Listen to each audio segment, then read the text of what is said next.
د پاکستان او انډیا جنگ مکمل ختم شوی نه دی. انډیا پاکستان باندې هر وخت حمله کولی شي. دی وخت د حکومت پاکستان طرف نه یو الرټ جاری شوی دی.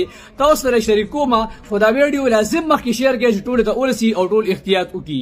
دی وخت کې تاسو ته پرس کا داسې یو اس بي ډیوایس میلو شي نو دا تاسو په خپل لاس کې مراله بلکې چرته پولیس ته اطلاع کوي یا چې بل ادارې واده اطلاع کوي او غي بدارالي او ډیسکارډ کوي. تاسو به اوس وایي چې یو اس بي ډیوایس موږ ته څه نقصان رسول شي.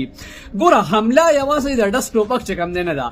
نن سبا جدید دور دی. سایبر حمله کیږي، سایبر اٹیک کیږي، انټرنیټي حمله. د دې په ذریعہ باندې په دغه یو اس بي چپ کې کم دی په چپ هم لګیدلی وي چې تاسو په وجه باندې مختلف معلومات هغه ترلاسه کولی شي.